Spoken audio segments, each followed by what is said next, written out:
right. We're just letting everybody in from the waiting room, getting things set up. Thank you so much for joining us, everybody, for today's Community of Practice meeting. We are so excited to have Ankita Bhattashali here with us today to talk about supporting immigrant and refugee families through intersectionality. I'll keep watching for more people showing up. But let's go ahead and get started. We want to be respectful of everybody's time. So I will hand it off to Eduardo for some introducing and we'll get going. Wonderful. Thank you, Mindy.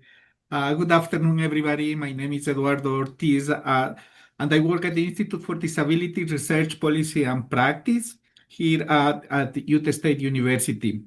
And together with my colleagues, Mindy Dokos and Holly Ennis-Pauls, would like to welcome all of you to another community of practice organized for the Multicultural Disability Network and Training MultiNet project, which seeks better understanding of the challenges faced by people with disabilities, the intersectionality of disability and multiple social, economic, geographic, and cultural factors, among others, create complex contexts that need expanded conversations and learning opportunities, such as this community of practice activity that we are having today. As part of multi-need work, we have developed other products I invite you to look at the link that we are going to place in the chat.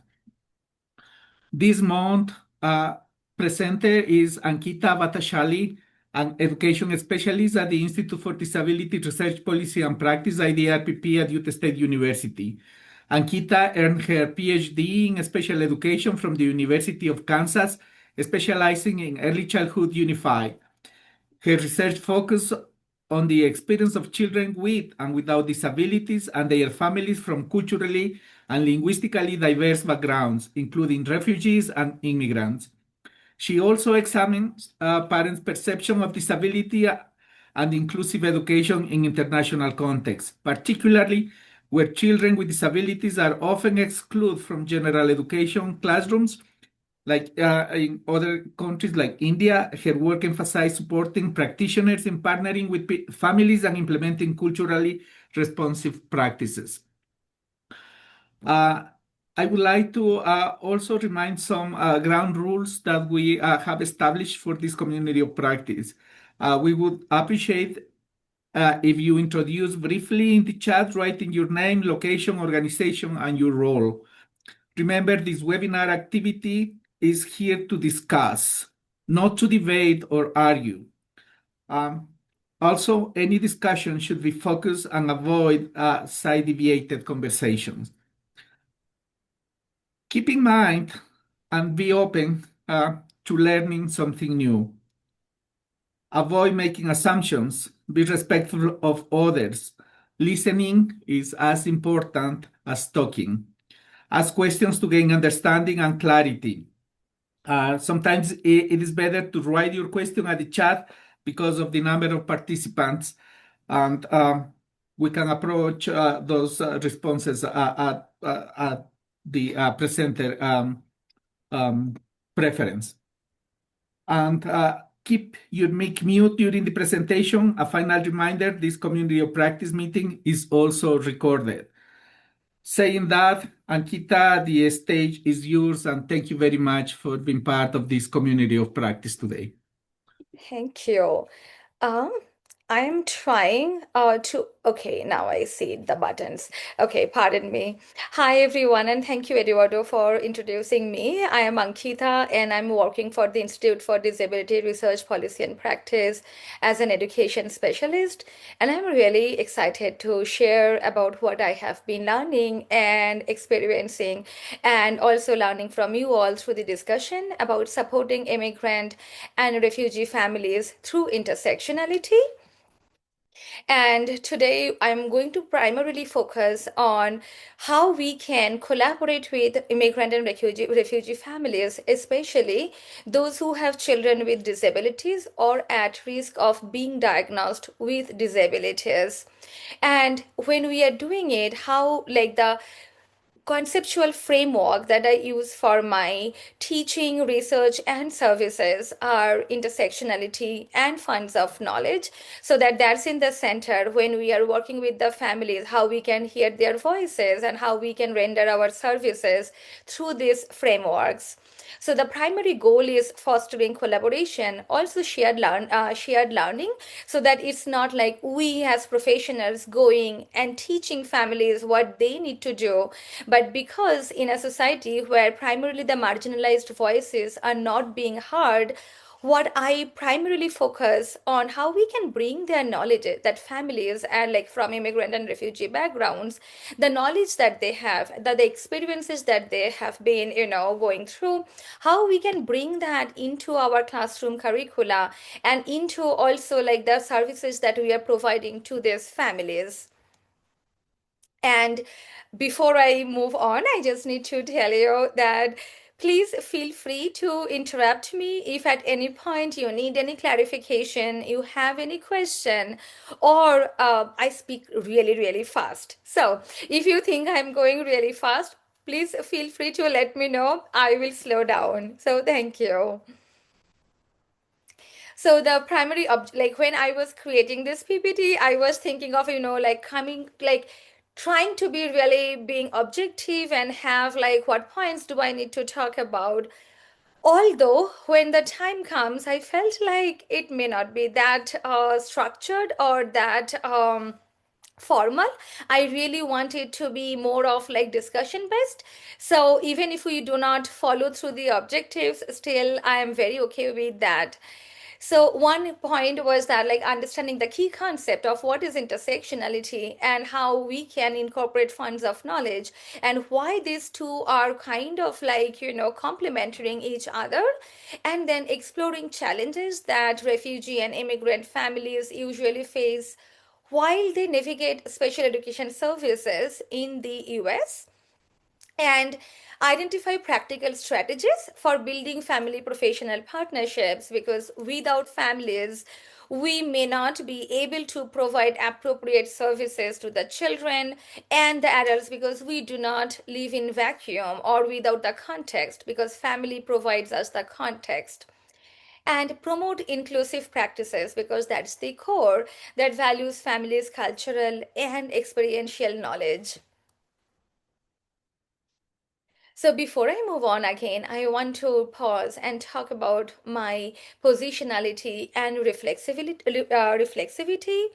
So I was born in India, like eastern part of India in Bengal, and where my family came from Bangladesh, because India was one country and then it got divided into three parts.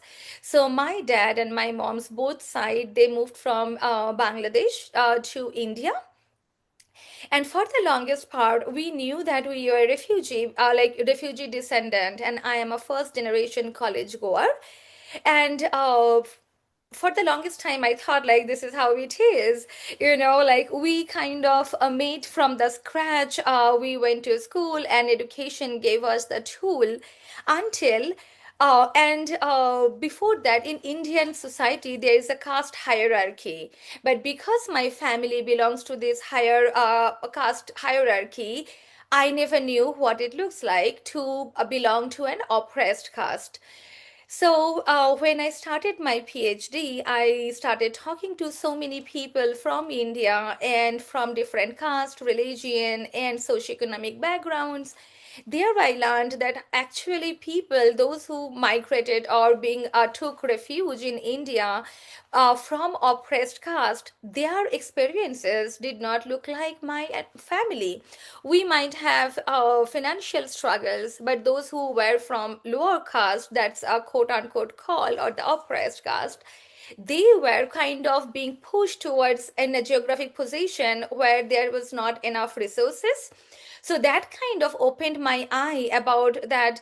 Yes, I have one identity, that I come from this lower middle class refugee background family, but still I have some privileges, whereas I have other refugee friends who come from this like oppressed caste. They had a very different experiences, and that was also the time I was in my first year of PhD. I was being exposed to a lot of theoretical frameworks as part of my class curricula. So I came across to intersectionality. Before that, I would hear that, and it's almost like a buzzword. But that was the time I went more and more in depth, understanding and uncovering how our identities actually help us to understand the way we look at life and what we are experiencing in the society while we are navigating so many things from health to law to education. So I moved to US in 2014 and I did my masters from the University of Illinois at Urbana-Champaign, where I did my masters as well as worked with the a lab, like not a lab school, it's university primary school, but it was almost a lab school which had Reggio Emilia curricula. While working there, I came across and met so many families from like across the world, different races, language, and other identity markers. And that was the time also I realized that disability to me, because I wanted to study special education because I have a niece who is blind, and that kind of always helped me to, or motivated me to understand how we can make education more inclusive. But when I was working with families from different cultural backgrounds, I realized that understanding like the meaning of disability may not even look same, and the medical model of disability and the social model of disability, how that might look, and how a lot of times we assume as professionals that the disability should be, acknowledged and understood in the same way across the cultures, which is not the case. So again, I go back to my PhD time. In the first year, I read a book about a Hmong family and how they look at this epilepsy in a different way, and how the Western medical model of disability look at it in a very different way, and the family struggle. So that always kind of kept me motivated to understand disability and also the other identity markers, how that interact with each other, how that overlap with each other, and how we can be cognizant about it and provide, like whenever we are providing any services, what are the things we need to remember when working with the families, and how we can make these partnerships more equitable, rather than I come as an expert and providing, like working with the family and telling the family what their child needs. But I want to keep my positionality as like a learner, where I learn from the family what the family needs, what the family's expectations are, and then tailoring my services towards their needs. And in that way, because I am in special education, and my career aim is like preparing educators and teachers who are who can provide culturally responsive practices to the families from marginalized backgrounds, especially those who are from immigrant and refugee backgrounds. So I know that I have been constantly putting these two phrases together, immigrants and refugees. But at the same time, I want to acknowledge that immigrants and refugees are very two different group. That is, first of all, not all immigrants and not all refugees are homogeneous, but I will come back to that later.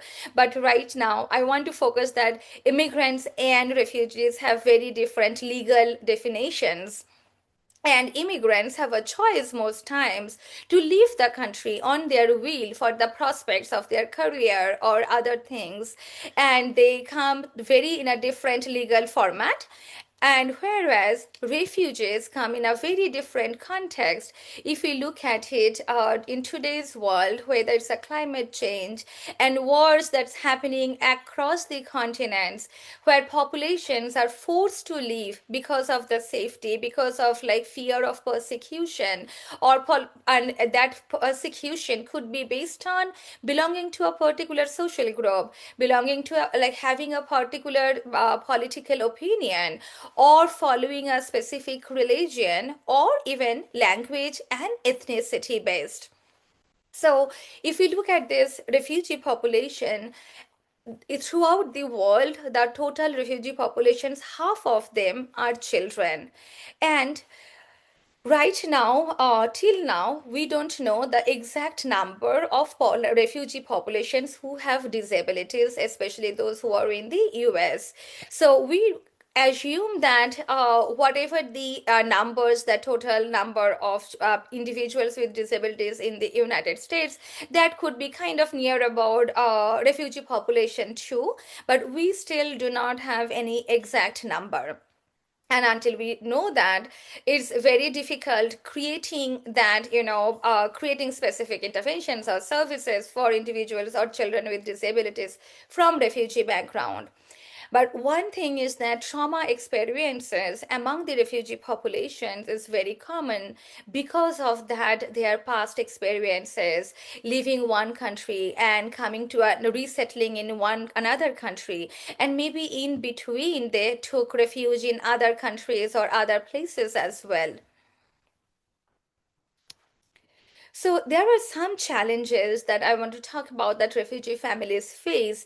Not, and I want to talk about because yes, a lot of marginalized families face many of the same challenges, but then when it comes about refugee families, it's also unique because of their situation, because coming to a new country, and a lot of times probably they did not anticipate it, or not that willingly they are moving to a new country, and things can go very differently and very quickly. So many families experience violence or natural disasters before resettling to a new country, and they also struggle to adapt while maintaining language and cultural heritage. But here again, I want to pause and kind of changing the narrative that whether it's their struggle or whether the host country's inability to provide that appropriate services where these families can have the appropriate supports to where they can maintain their language and cultural heritage.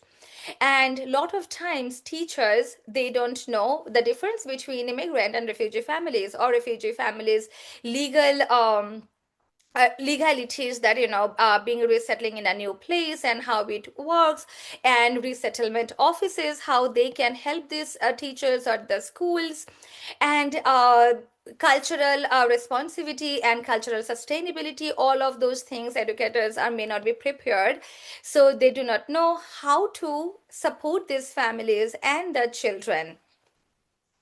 And if we look at these systemic barriers, of course, sadly and unfortunately, the discrimination exists, and poverty and lack of resources. And if we just look at our everyday's discourse, political discourse, the refugee population, the way they are blamed for so many things, and we need to be cognizant that how those discourse can impact refugee families while they are navigating the school system and the healthcare system. And then bullying and trauma from displacement already there. And then the biases, not just the educators but as well as the administrators. And we there are studies that talk about how a lot of times when even teachers take initiative to get their assessment or the referrals, so many times it doesn't happen on time. There is a much more delays when it comes to refugee children's assessments and referrals. So it raises concerns about social justice and inclusion in US schools. So it is not just about refugee families. It's a bigger problem of social justice and inclusion, because when we are denying the appropriate services to one group of people, we are denying the social justice and inclusion. So before I delve into it, so during my PhD, my research study was exploring equitable family professional partnerships between teachers and refugee families. So I did my PhD in a Midwestern state, and which is not like a very white dominated state. And when I was looking for it, I learned that how like there are refugee resettlements. But the time when I was doing my study, it was very difficult to get to get to the refugee families, especially because it was 2022 2023, right after the changes, political changes that happened in Afghanistan, and that was one of my priorities, but that did not happen. So I primarily focused on teachers perceptions about like how they feel prepared, what challenges they face, and what supports they need to develop equitable partnerships with refugee families. And so family professional partnerships is one of my core areas of research. So, if we look at that, we can see children's educational outcomes across school years. Like, why do we need to have these family professional partnerships? Because if we look at Division for Early Childhood, Council of Exceptional Children, all of this, and NAUIC focus on that FPPs is like a core when we want like for children's positive outcomes and like appropriate disability diagnosis and providing effective interventions and services. And especially when it comes about refugee families, because we just saw that how refugee families are at risk of like being bullied, not receiving the appropriate services, and experience discriminations. In those situations, family professional partnerships is more critical, because when teachers are there with the families and have an equitable partnerships, families may feel more trusted and feel that they have a place where they can communicate and talk about their and get the services that their children need. Also, refugee children face complex challenges. Not just it's about disability, it's disability along with other previous trauma, and navigating the new host country, and families own financial places as well, like the parent need to find the job. So many things they are already exploring, and facing challenges. So one other thing was that like when I was doing my literature review, that teachers or the educators were not aware of race, class, and immigration status of the children that they are serving. And it may sound sometimes, oh great that they don't discriminate, but if we don't learn, how do we provide individualized services to these families? So we can choose not to look at it, or we can choose to be more engaged and intentional and providing individualized services. And there are literature that talk about how refugee mothers say that they need resources and strategies so that they know how to support their children with disabilities. And one disheartening thing was that so many families reported that they felt that teachers did not respect these families, or include these families when or even made assumptions about parenting or disability or children's based on children's race. So the primary, if we just look at on in a bigger way, what are the challenges to the partnerships was one was language barriers, one was limited interpretation services, and educators bias. So language barriers, yes, that exist for immigrant families as well as for refugee families, and limited interpretation services, because even when I was interacting and collecting my data, so many teachers said they did not have interpreters, even though IDEA that provides the legal mandate of having interpreters many a time, and but that's for only IEP meetings. But what about it's just not IEP meetings? Like for partnerships, teachers and parents or the families need to have open communication, but there is no interpretation. Some schools have online interpretation services or Google, but then lot of teachers did not know how to access it. even for meetings, some teachers say that they would feel that IEP meetings getting kind of shorter because other professionals were not very much into putting a lot of time to listen to the families and then to the interpreters and then communicating in three ways, so they would not give that much attention. And that is a huge barrier for equitable partnerships. And then there is educators bias. One of the teachers in my study talked about that how she felt, and that's what again brings to, I will come to this intersectionality, but what she mentioned is that when she was teaching and she saw that children in her own classroom from African countries like Somalia and Ethiopia, and then there are also refugee children from Ukraine. And she said she could see the clear kind of, differences how a child from Ukraine was being perceived compared to the children who were from Ethiopia and Somalia. So it goes back to our biases and the racism that is pervasive already in this society. So if you look at educators' perspective, the supports that they needed, they said that need for understanding intersectionality. They wanted to understand the cultural sustainability, responsive practices, and understand how families' identities can impact their experiences, and insufficient diversity training.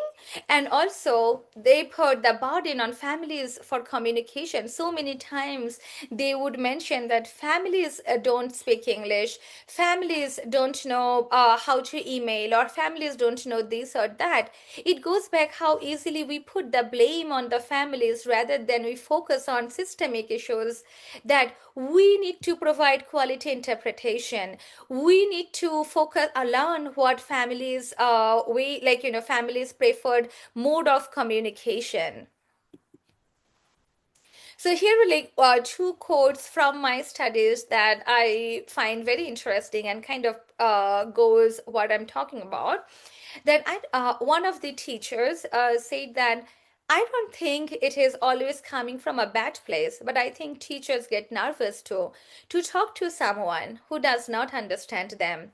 And so they only do it when they have to. So I think you just have to do a little extra work to make sure you are catching those families. And it is powerful because a lot of times, yeah, we are nervous. We don't know what we don't know. We try to avoid. But this is not just teachers' responsibilities. It also goes back to the systemic changes that we need, because so that we can prepare teachers who know how to collaborate with families, those who are from immigrant and refugee backgrounds. And another one is that I think just in general, it's harder to build relationships with them, not because they don't want the relationship, but that's like just like having interpreters available. Those informal meetings, like when they come to the school, I just to stop by and see what their child is up to. I don't have the ability to communicate with them besides saying hello and goodbye and thank you. You are welcome. And if teachers are not sharing what their like what these families children are doing at school, what families need, how do we develop that partnerships, or how do we learn about families? So it's not just educators fault. We need that school system, that systemic challenges that exist. So many schools lack interpreter services, which of like limiting communication with refugee families. And school and district shape whether families feel connected or disconnected, because if we have quality interpretation, if we have transportation services, if we have communication app in families languages, families might feel more connected and more like more engaged with the school personnel. So intentional approaches are needed to dismantle this systemic oppression. And another theme that came up in my study was that interpretation for less common languages. So for Spanish, there could be more services, but then when families coming, like families who speak Urdu or Pashto, there is less interpretation services. So schools and district need to brainstorm whether they want to hire people from the own community or have phone, in like phone or online interpretation services, and supports not only through formal meetings that IEP, but also having informal meetings so that families and teachers learn about each other. And underfunding of public education also was a common theme. So if you look at again division for early childhood and NAUIC talk about family involvement, intentional partnerships, and administrative supports. So this one is from a like I had a publication recently, and there if it is too small, let me know. I would try to make it a larger. So this is like and like kind of like providing how to look at this intersectionality through diagrams. At the core, this is like a refugee families, and they have many different identities. Here are just a few, not all inclusive. One is disability status and nationality, religion, gender, economic experiences, race and ethnicity, language, and educational background. And I find it very important because I want to reiterate again and again that all refugee families are not a homogeneous group. It's a group of people with a very diverse identities. uh, there could be one like two refugee families from the same country or the nationality, but based on the religion or disability status, educational background. So one marker could be, two markers could be same, refugee families and nationality, but then different identity, other identity markers can have very different, two different impacts on two different families. Both of them may find it challenging to navigate US education system or disability services, but based on their previous experiences in their home country can impact also their current experiences in the host country. So intersectionality, why I always go back to this intersectionality, because it shows how multiple identities overlap and also examines power, equity, and social context. Especially identities like race, gender, class cannot be understood in isolation. And we explore like we use intersectionality to explore like refugee families and educators intersecting identities, because and I go back again to my own experience that I grew up in a lower, like my parents did not go to college, but we went to college. My siblings could get the education because I was living in an urban India where education was much more accessible. And based on my caste and religious identity, because I'm from a majoritarian culture, even though I had economic struggle, even though my parents were refugee, still I had some privileges compared to other refugee, like some other refugee families who moved from the same country before and took refuge in India, but they were in rural areas and with more economic hardships. They had more struggles to get the education or the privileges that I had. So it's not just all families have the same experiences, but based on the previous and based on some other identity markers, our experiences may look different. And one of those is also like language resources. If we look at immigrant families, those who speak English in their home countries, for example, it could be South Africa, it could be India, where English is more spoken, they may have lesser struggle compared to families who are coming from countries where English is not a official language or not a common language. So we need to understand that language is a resource, and a lot of times families get discriminated based on their access to language.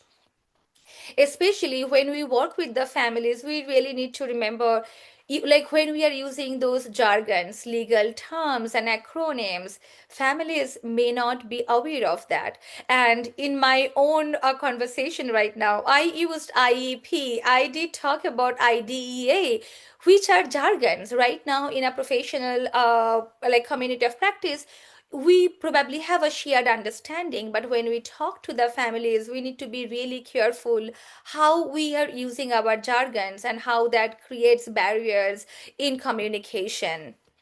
And also the cultural views of disability that might differ based on the family's own experiences with the disability. It could be their religious beliefs, it could be their cultural beliefs. And then social identities in the country of origin, as I just kind of repeating, that based on where they are in their home country, lot of times that changes and may not be. So if we look at it during 2015, 2017, like when the war was happening in Syria, so many refugee families moved to the western countries. The doctors, the engineers, they may not the profession that they had in their home country was not the same when they moved to their host countries like Canada or US or European countries. So that social identity changes. It's not a stagnant, like it's not that if their profession was something else in their home country, may not be same in the host country. And then also we can see that if privileges also can carry sometimes. So if a parent had more understanding about disability, about the medical model of disability, when they move to like even in the US, they bring their knowledge with them that fits with the host country's model of disability. So they could understand better of the medical training, and then the special education, legalities, all of those things. So it's like where the families are at, we need to provide our services, tailoring our services towards that. So individualizing it, not making an assumption that all families from the same country will have similar knowledge. So supports in the US context, there are supports, and we can be more intentional of like while working with the migrant and refugee families, how we can connect with them, that already the existing services that we have, because we have some, we need to work more, but then already the ones we have, how we can utilize that. So the PTA, like parent training institutes, are a great resources for immigrant families. There are a number of studies now coming up how immigrant families gain their knowledge while they are connected with the PTIs. And then the community organizations, not it could be religious organizations, it could be immigrant families based on the countries or the language specific, as well as we can see for refugee families know that, and community, like we as professionals need to collaborate more with the refugee resettlement offices, so that we can provide, like we can learn more about what a community need, and we can tailor our services again towards that. And then cultural support groups, which can provide safe familiar spaces for connection. So I talked a lot about till now intersectionality. But now the fun part is that also the funds of knowledge. When we talk about that refugee families and the immigrant families face these challenges and that challenges, we often focus on what we as professionals need to do. And we forget that these families already bring so much knowledge and experiences with them. How do we tap into that, or how do we incorporate that into our knowledge base? So funds of knowledge is start, like it started in late 1980s and 1990s, where Mole et al. Started working with schools in Arizona to work with these Spanish speaking migrant families and understand how their knowledge, that household knowledge, can bring into classroom curricula so that teachers know more about their children and the families, because children are not only learning in the classroom, they are also learning in the family, like when they are with the family members, when they are with the community members. So funds of knowledge is that we have, each and every family, each and every one has some knowledge, and the fun part and the most challenging part is that how we use that, so that it kind of challenges our biases and assumptions and work on towards creating a shared learning. So intersectionality and funds of knowledge, both of it can help shifting our deficit-based views towards immigrant refugee families, that they don't speak English. Yes, they don't speak English. What language they speak? How was their experience moving to a new country? How do they navigate, grocery shopping? How do they teach their children math or storytelling? So all of this, like kind of individualizing each family and tapping into their own knowledge, and which encourages, like funds of knowledge encourages teachers that families have multiple identities, which is like an asset, not a deficit, and integrate families funds of knowledge into classroom practices or professional practices. I don't think we have time for that, but still, think about it. If we don't, write or talk about it right now, that think about funds of knowledge that immigrant and refugee families bring, like from your own interactions or from your own lived experiences, that families have the funds of knowledge which lot of times go unrecognized. And think about how professionals can incorporate these strengths when serving children and individuals with disabilities. And if you have time and if you want to share that, please feel free to write it in the chat. I would be very much interested reading it. So there were three ways. I recently published another paper on about funds of knowledge and intersectionality, and three things that my co-authors and I talked about: learning about families, use or have cultural brokers, and display cultural humility.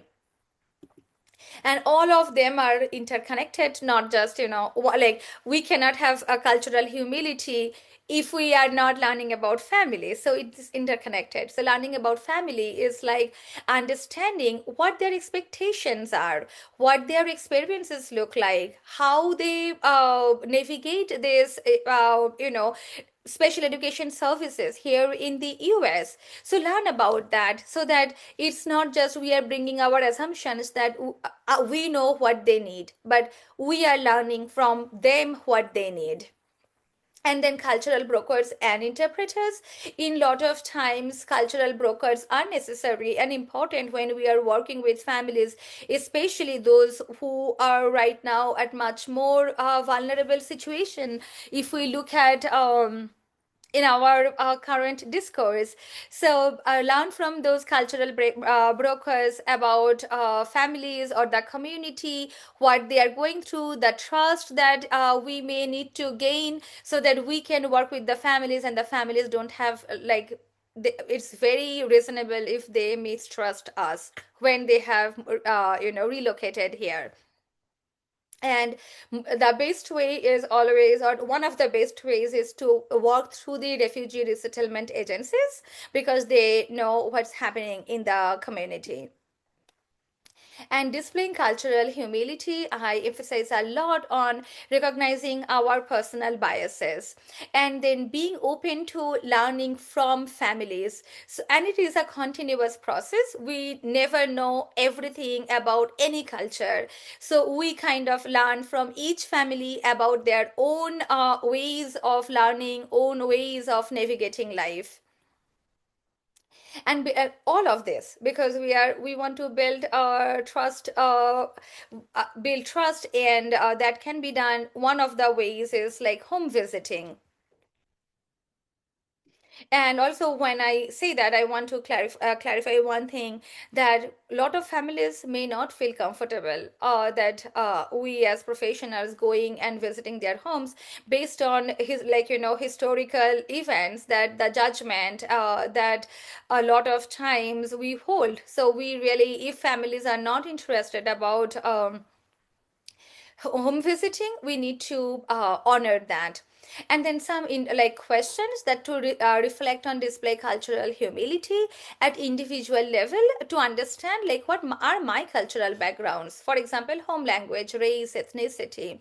To what extent do I have experience working with families from marginalized backgrounds, specifically refugee families? How familiar am I with the experiences and challenges faced by refugee families in the United States? So, when we learn about those things and understand where our knowledge actually positions, then we can go to the systemic level as well, or simultaneously. What barriers exist in my school or in my like the service that where you are providing? I observe diverse child rearing practices. What initiatives has my school taken to learn about the experiences and expertise of refugee families? So that again and again, the funds of knowledge that families bring, we focus on that. Not only that from a deficit based point of view, that but not only that the challenges, but the families, that how they are overcoming these challenges.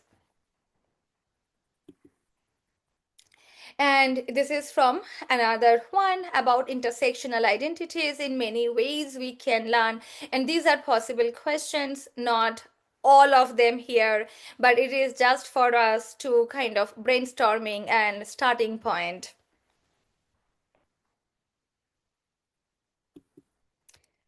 Okay, any questions?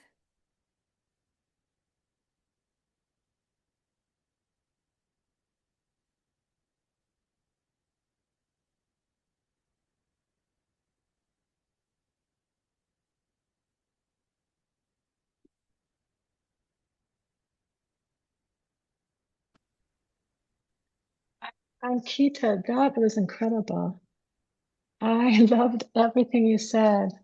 Um, Thank you so much for your expertise. I hope you're okay. I took a lot of screenshots from your slides.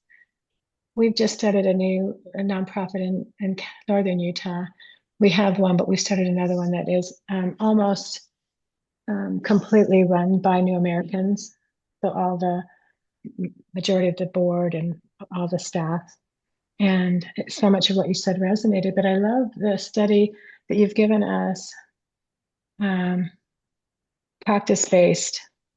And there's some language. I was thinking about Eduardo when you taught me about human capital, the phrase of that. And then Anika, you were using that same kind of idea, but with a different phrase. And I'm like, oh, I love that. I love learning new ways of presenting, and not presenting, but learning how to use words that are real dialed down. So I don't have a question. I just have a giant thank you. Thank you so much. And yeah, it was like those two tables were from a practitioner paper, because a lot of times when I was a teacher, I knew that I need to do or implement culturally responsive strategies. But I was like, how do I do that? So it's always like this practitioner paper helps me like specific question, at least not, of course, we cannot give everything, right? Or not all the questions can be provided, but at least some so that we can start reflecting on. I really loved how you talked about the interpreters that are available, from on-site interpreters to calling up. And I did a project about 10 years ago when we had to use the call.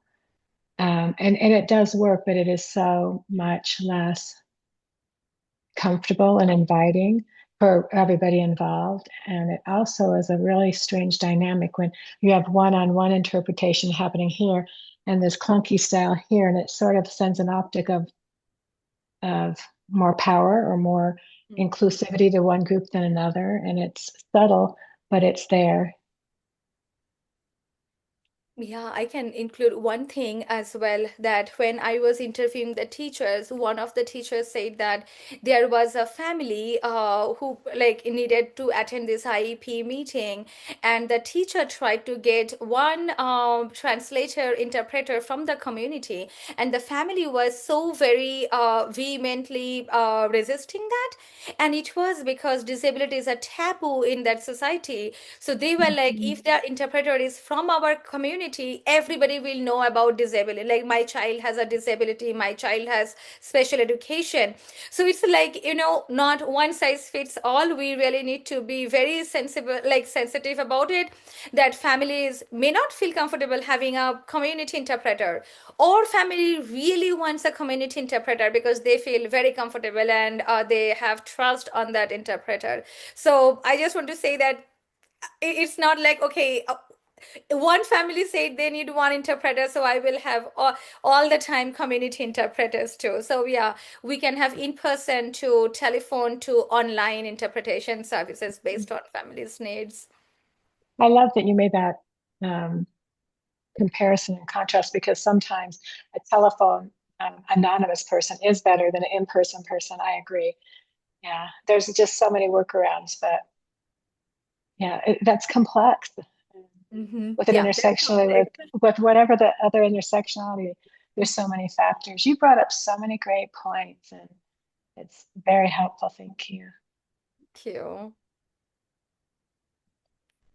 Yep. Ankita, thank you so much. That was absolutely phenomenal. I really appreciated everything that you spoke to. One of the things that keeps really connects for me is the cultural brokerage or broker, and just how vital that role is, and to help with the navigating of interpreters, local or remote, um, to do both parents come in? Are there How does that look? I mean, it just so many avenues that touches on. So I really, really appreciated that inclusion. Thank you. So, like cultural brokers, when I was doing my study, I was working, or one of the cultural brokers from Afghan society was helping me. And he was like, right now, my community does not feel comfortable and confident, like participating in a research project. And that was a call for me, like, okay, I will change my study, because more important is the community feels safe rather than my study. So I'm so thankful that the person told me, like, not now is not the good time, hold on to that. So they may have a lot of insightful information, and that can help us as professionals, to take the call. Yeah, so Yeah. true. Oh, I'm sorry. Amy, go No, ahead. go ahead, Holly. I was gonna say Mustafa put something in the chat also about, that a lot of families don't feel comfortable or don't feel safe right now, and it's a horrific time where we're at. And so yeah. Yeah, that's what I was going to add is I just love, again, your intersectionality of culture with obviously the issues with disabilities. And yet we are in a very unique time, because I do think we need to have more of our BIPOC communities information there in research and in the data, so that we can change and transform health and mental health care, right? But again, what we're seeing is so many of our clients are just so concerned about having any demographic information. I mean, aggregate de-identified, totally fine. But I just, yeah, to me, I just think it's kind of our obligation to truly help get our BIPOC community into the research, so that we're making good decisions. But right now is such a difficult time, because we don't want to jeopardize or put them at risk in any way, right? And so I just appreciate your advocacy, and yet your sensitivity to all of that. So thank you so much. Yeah, it was a wonderful, wonderful presentation. Yeah. Thank I you. joined a little late, so I know, and I heard you, Randy, say that you were taking screenshots, but will we have access to the slides later, so I can catch the ones I missed in the beginning? Yeah, if Ankita is okay with that, we will post it on to our website. Awesome. Thanks, Mindy. Thank you so much. Yeah. Sure. Wow. I also wanted to add a point. One thing I observed working in the community is that, they oftentimes refugees comes from countries that don't have disability rights. And it just takes a very long time for the community to understand that they have rights, uh, and they become familiar to using these rights. And until they really use these rights, they just stay very marginalized, especially in education setting. So yeah, I mean that I interviewed 41 refugees, and many of them who have been here for about 10 years, and they never heard of ADA or Section 504 or like these basic laws. So I think it's upon us, especially disability programs, to be more inclusive and recognize immigration in this context. So thank you.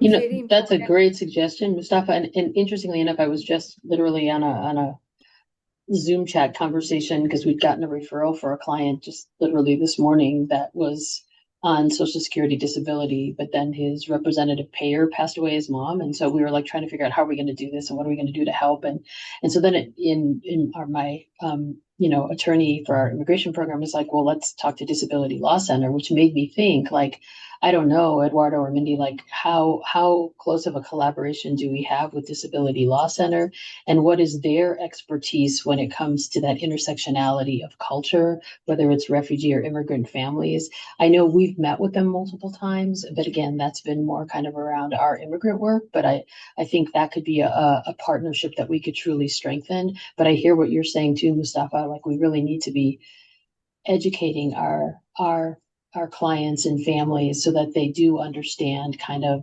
what access and rights they have under ADA and other things too.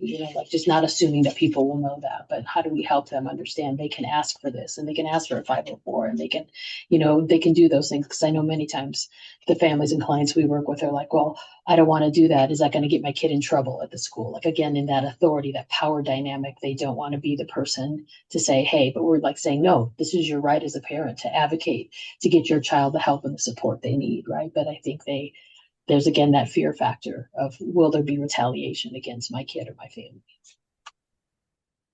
And rights and resources, because if they don't even know the resources are available, then how are they going to know that they have the right to request? Yeah, thank you.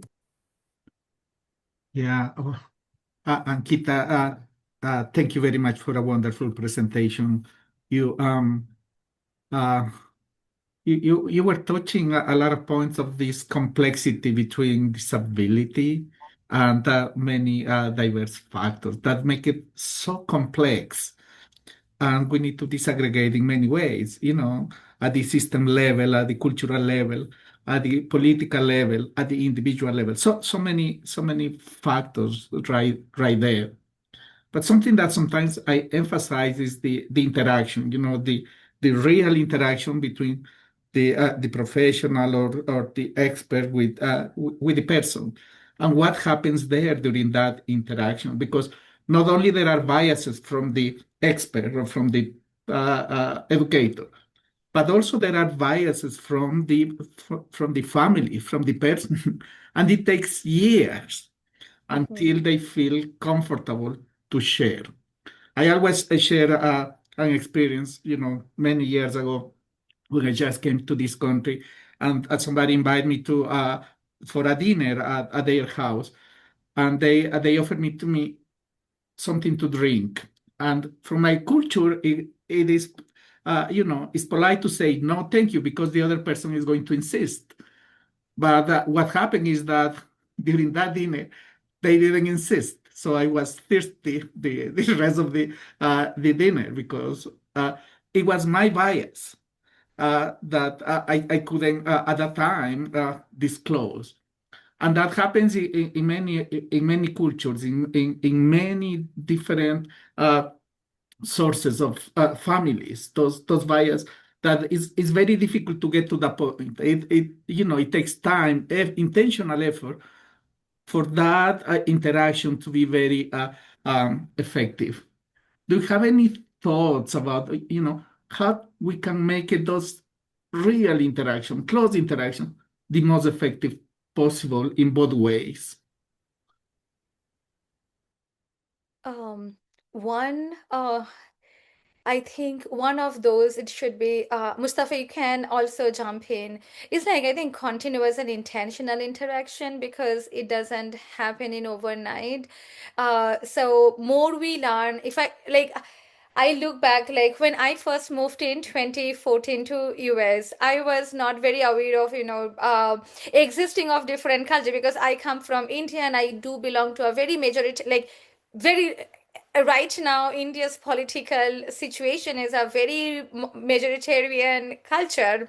So in that context, and I belonging from a very majoritarian culture and from that country, I had, like, even though I read about books about different culture, I did not have much interaction. So I think what kind of helped me more about like being intentional and having conversations, being open, because ultimately we are human beings. So we need to constantly kind of like, for myself, I know that constantly I need to reflect on my own biases before I, do anything. So, and I have so many assumptions. It's like almost every day it takes practice. Like, what biases do I have? And it could be on many things. It could be political opinion. It could be based on culture, based on language, or proficiency in one specific language than the other. So I think being intentional would be one of the ways of like where we can focus on. What do other people think?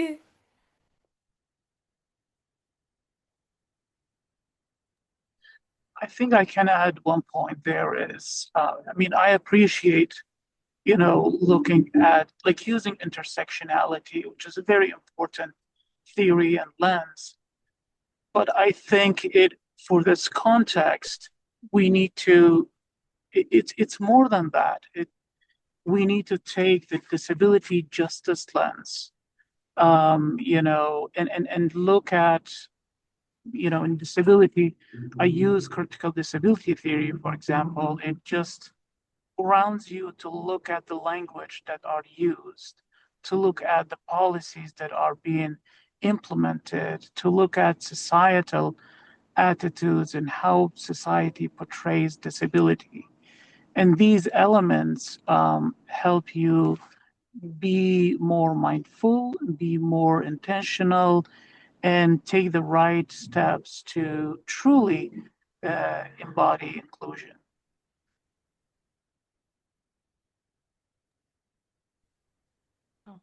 Well, it happens very few times that we went over the scheduled time, that because it's so interesting, and we would love to expand this conversation, and I hope we will have the privilege to expand those topics. But we want to be very respectful with the time. Akita, thank you very much for a wonderful knowledge sharing, and that willing um, to give us your expertise and your insights and your thoughts that are very well received for this community of practice that we are intentionally trying to learn more. Um, if Again, I thank you very much, Mindy. I don't know if you have any final word or anybody would like to share, but yeah, very appreciative with gratitude, Ankita. Thank you so much. And feel free to reach out to me if you have any questions in the future. And I'm honored to present it in front of you all. Thank you. Thank you. Thank you all for joining us today. Thank I did just you. quickly want to say that I put in the chat our website one more time. We have more trainings coming up in the next couple of months. So I would encourage you to go on and register for those if you would like to. We would love to have you all join us for those. Um, and yeah, I think that's everything. Thanks so much for sharing some time with us today. Bye. Thank you. Thank you all.